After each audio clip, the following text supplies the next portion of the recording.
Welcome to Serenity and Fire, the podcast where wellness meets grit. I'm your host, Krista Guagenti, founder of Panacea Luxury Spa Boutique. Join me as we dive into the intriguing world of biohacking, clean living, cutting-edge spa trends, and the hustle, grind, and grit of entrepreneurship.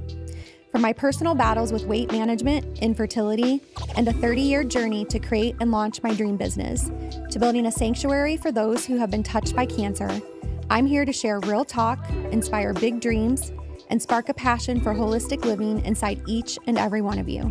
So let's dive in. Welcome back to Serenity and Fire.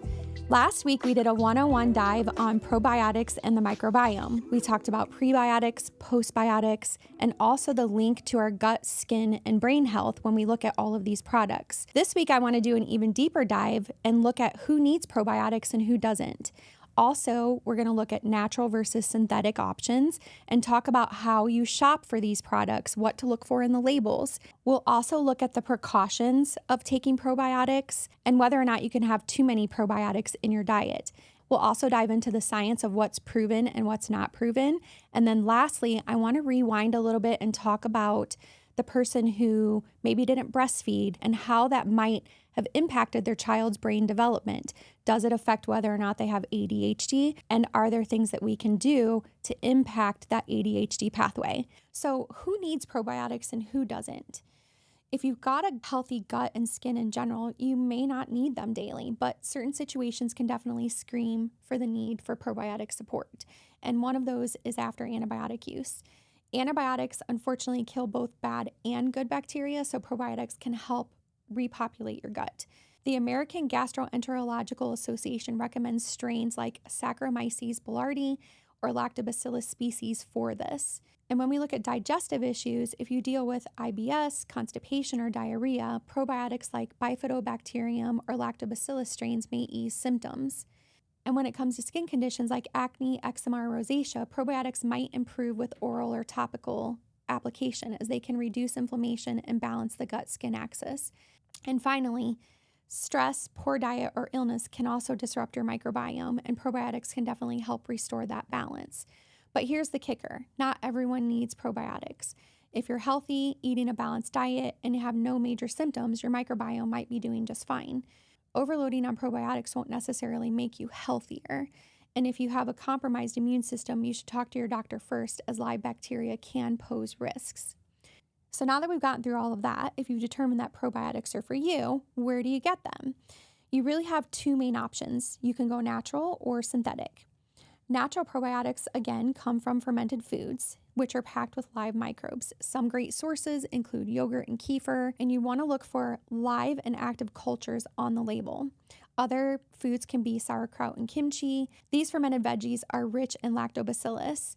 And then there's kombucha, which is a fizzy fermented tea with probiotic potential, but watch the sugar content in those because it can definitely escalate quickly. And then there's miso, which is made from fermented soybeans. So what's the upside of natural probiotics? They're whole foods, first of all, and they can offer other rich nutrients like vitamins and antioxidants. But there is a downside. As I mentioned earlier, the strains and amounts of live bacteria can vary in these natural foods, so they're less predictable than supplements. So that leads us into synthetic probiotics, which are supplements, capsules, powders, or liquids with specific strains and colony-forming units, or those CFUs. And these are great if you can't eat fermented foods, maybe due to dietary restrictions, or if your body struggles to absorb nutrients, for example, in conditions like Crohn's disease. And then lastly, if you need targeted strains for specific issues, like Lactobacillus acidophilus for acne or Bifidobacterium for IBS. Synthetic probiotics are definitely more controlled, but quality does matter. Look for products with clear CFU counts, and usually you're going to see these anywhere from 100 million to 50 billion and even as high as 1 trillion. And then you also want to be looking for third-party testing. The downside is, of course, supplements can be pricey and not all are backed by solid evidence. And again, not all products that are labeled probiotic are actually true probiotics.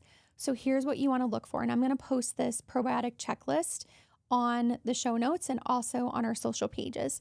And this is according to the International Scientific Association of Probiotics and Prebiotics. So first, you want to make sure that it's backed by science. Be prepared to hunt a little because there's no single place to look for the scientific evidence of probiotic health benefits on labels. Second, make sure that it provides an effective dose. So when it comes to microorganisms, more is not necessarily better. The studies backing the product determine the effective dose. And again, most often those effective doses are going to be anywhere between 100 million to 50 billion or more. And those are going to be measured in CFUs. Third, make sure that it provides the benefit that you're seeking.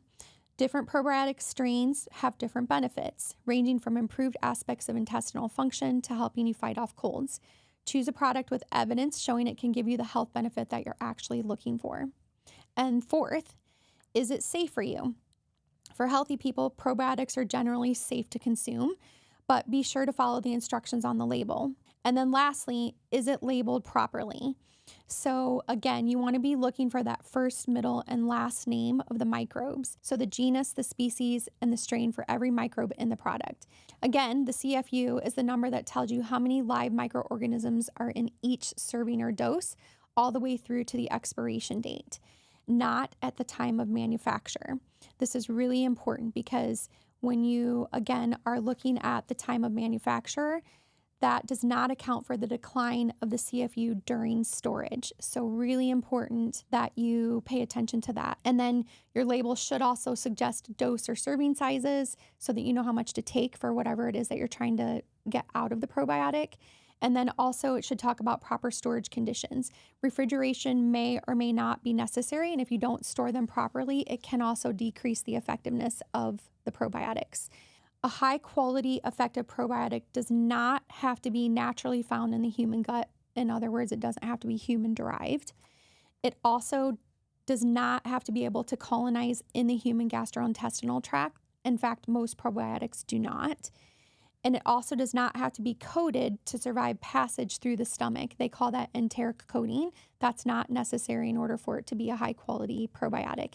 And lastly, it does not have to be composed of multiple strains. So again, depending on what you're looking for, that will determine what you actually need out of your probiotic. I'm also going to post on the show notes and on our social pages this deciphering a probiotic label.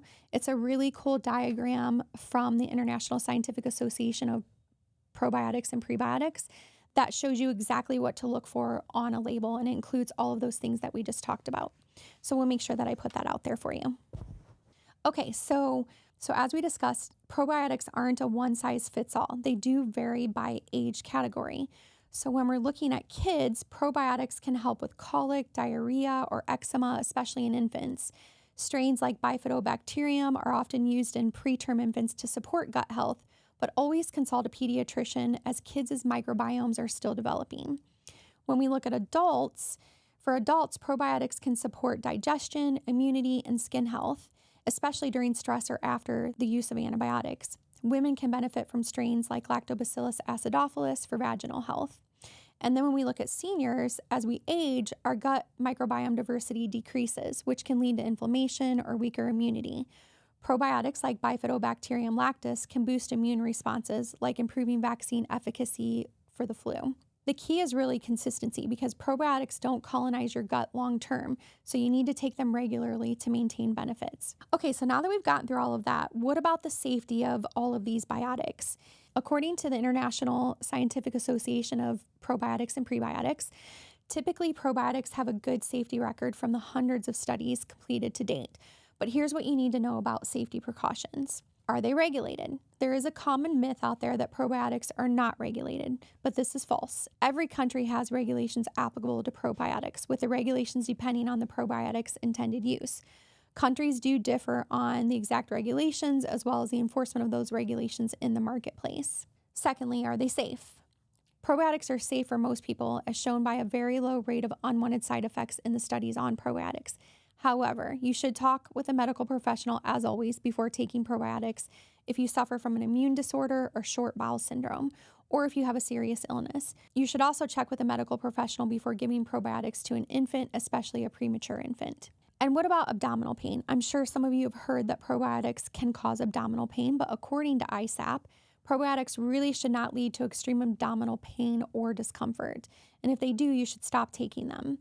Probiotics can impact how your gut feels and sometimes cause a change in the digestive symptoms for a period of time until your gut environmental adapts to them, but it shouldn't be anything severe.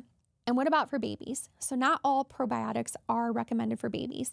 Certain probiotics have been tested in young children and have been shown to be effective for a specific health condition, such as reducing crying time in a colicky baby, and are safe for this population. Just be sure to use probiotic products or foods specifically designated for infants and consult with a healthcare practitioner to seek advice tailored for your baby. Since we talk about taking probiotics after the use of antibiotics, let's also talk about whether or not probiotics are safe to take when you're drinking alcohol. Probiotics and alcohol are actually not shown to cause any harmful effects from their interactions. However, alcohol may affect your gut environment and possibly interfere with the beneficial effects of the probiotic. And also, what about pregnancy? Are probiotics safe to take while you're pregnant? Most studies, according to ISAP, found that probiotics are safe in pregnancy, and certain formulations can actually bring health benefits to either the mother or the fetus. For example, probiotic supplementation has been generally shown across studies to reduce the incidence and severity of gestational diabetes mellitus in pregnant women. However, the evidence for some other conditions is mixed. While some studies have found probiotics effective for preeclampsia prevention, one analysis found probiotic supplementation during pregnancy was actually associated with an increased risk of preeclampsia in some women with pre-existing obesity. So talk with a healthcare professional when starting to take prebiotics during pregnancy. And lastly, I had mentioned earlier about the risk of probiotics for people who have immunocompromised systems. So why can this be an issue? Individuals who have compromised immune systems, such as those with certain medical conditions like HIV/AIDS or those undergoing cancer treatments, do face a higher risk of infection when taking probiotics. In some cases, probiotics can also potentially trigger excessive immune stimulation in susceptible individuals, possibly contributing to inflammation or an autoimmune phenomena, although this risk is considered theoretical in humans. The safety and efficacy of various probiotic strains and dosages are not consistently well researched, making it crucial for immunocompromised individuals to exercise caution and consult with their healthcare provider before using probiotics. Probiotics could interact with certain medications, including immunosuppressants, potentially leading to unintended effects. So in conclusion, probiotics are generally safe for healthy individuals, but those with weakened immune systems should definitely be cautious and should always consult with their healthcare professionals before taking them. The decision to use probiotics should be made in consultation with a medical professional who can assess the individual's specific health condition and determine whether the potential benefits outweigh the risks. So is there such a thing as too much of a good thing? Can we actually have too many probiotics in our system? And the answer is yep. Overdosing probiotics, especially supplements, can actually lead to digestive upset like gas, bloating, diarrhea, especially with high CFU supplements or sugary kombucha. There can also be immune risks. So for those immunocompromised individuals, live bacteria could, in rare cases, cause infections. And then taking too many strains might not add extra benefit and could disrupt your natural microbiome balance. So stick to the recommended doses, follow the product instructions, and ease into probiotics to see how your body reacts. And again, talk to your doctor if you're not sure. So let's just dive into the science a little bit and talk about what's proven and what's not. There's solid evidence for probiotics in specific cases. For example, antibiotic-associated diarrhea. Strains like Saccharomyces boulardii and Lactobacillus rhamnosus GG can reduce diarrhea risk. And when we look at IBS, Bifidobacterium and Lactobacillus strains show promise for easing symptoms like bloating and pain. And when it comes to skin conditions, topical probiotics like Streptococcus thermophilus can boost ceramide production and improve eczema or acne. Oral probiotics may also help via the gut-skin axis. And then when it comes to immune support, science does show that some studies suggest probiotic enhances vaccine responses, especially in older adults, which we had already talked about earlier. So again, remember, not all probiotics are created equal. The benefits depend on the strain, the dose, and your unique microbiome. And then just don't forget that many of the skincare and other products out there that are labeled probiotic don't actually contain that live bacteria due to preservatives, so their effects are less clear. So just a lot of things that you want to pay attention to and really look at those labels. So I want to backtrack just a little bit to something I said earlier about women breastfeeding and how that can affect that gut-brain connection. I think one of the things that comes up immediately in my mind is, well, what if I was pregnant and I didn't breastfeed? Can that potentially cause ADHD? And if that is the case, and now I have a toddler or a tween and they're experiencing signs of ADHD, can probiotics help? So first off, it's completely understandable to feel concerned and want to do everything you can for your child. And while it's true that early life experiences, including breastfeeding and gut health, can play a role in development, it's important to also remember that ADHD is super complex. It has multiple contributing factors, including genetics and environmental influences, and it's not solely determined by early life factors like breastfeeding or gut health. So if you're beating yourself up over not breastfeeding, please don't do that to yourself. Secondly, focus on the present. While you can't go back and change past events, you can focus on strategies that can support your child's brain health and well-being now. And most importantly, the first steps are to consult with your child's pediatrician and potentially a specialist like a developmental pediatrician, child psychiatrist, or neuropsychologist. They can provide a comprehensive evaluation, discuss an accurate diagnosis of ADHD, and recommend appropriate treatment strategies. For example, the American Academy of Pediatrics recommends that for children younger than 6 years old, parents become trained in behavior management techniques before the child is put on medication. And for children aged 6 years and older, the AAP recommends a combination of medication and behavior therapy. So what about the link between diet and gut health for children with ADHD? First off, supporting gut health through diet and potential supplements may be a helpful approach to managing ADHD symptoms. We want to look at a balanced and nutrient-rich diet. So a diet that prioritizes whole foods like fruits, vegetables, whole grains, lean proteins, and healthy fats is beneficial. Include omega-3 fatty acids found in fish, which may support brain health and manage symptoms. Ensure adequate intake of important vitamins and minerals such as magnesium, zinc, iron, and B vitamins, as they're crucial for brain function. Limiting added sugars and processed foods, which can impact focus and behavior, is also recommended. Consider food sensitivities with a dietitian's guidance might also help identify triggers. Okay, now let's look at probiotics and gut health. Research suggests differences in gut microbiota between individuals with and without ADHD. Gut imbalances or dysbiosis may contribute to inflammation and affect neurotransmitter levels.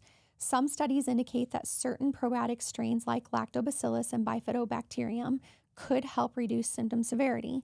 One study noted that lactobacillus rhamnosus GG, or LGG, supplementation was associated with better functioning and quality of life in children with ADHD compared to a placebo. Another study found that symbiotic intervention improved inattention and hyperactivity and impulsivity. However, other studies have shown mixed results and more research is definitely needed. Prebiotics, or non-digestible food ingredients, can also help balance the gut by supporting beneficial microbes. Probiotics do show potential as a complementary tool, especially alongside standard medical treatments for those with ADHD. So always consult with your pediatrician before starting any supplements to determine if they're appropriate for your child's needs. A nutritionist or dietitian can provide personalized dietary plans and help integrate probiotics and prebiotics into your child's diet. To wrap up for today's episode, how do you biohack your microbiome? Start with a balanced diet. Load up on those fiber-rich foods like veggies, fruits, and whole grains to feed that good bacteria, and also in fermented foods like yogurt or sauerkraut for those natural probiotics. If you need supplements, be sure that you're choosing high-quality ones with specific strains for your specific needs, and always check with a healthcare professional. And don't forget, consistency is key. Probiotics work best when taken regularly. At Panacea Luxury Spa Boutique, we're all about helping you feel your best. So if you have more questions, definitely message into the show and I'll do my best to get you the answers you are looking for. But try incorporating these tips into your routine and let us know how it goes. And again, before we wrap up today, please remember that everything shared on Serenity and Fire is meant for general information and inspiration only. The topics we discuss are not intended to diagnose, treat, or replace personalized medical care. So please always consult with your healthcare provider before trying anything we talk about. Your health is unique and your care should be too. Okay, that's it for today's episode. Remember, if you want to start biohacking your way to better health, start at Panacea Luxury Spa Boutique. You'll save 10% on a hyperbaric oxygen therapy or whole body LED light therapy session when you book your first treatment using the code Serenity10. And don't forget to leave us a review and hit subscribe on the Serenity and Fire show wherever you get your podcasts. This helps us reach more people like you so we can spread the word of health and wellness to the masses. Until next time, keep balancing serenity with fire. I'm Krista Guideni, and I'll talk with you in our next episode.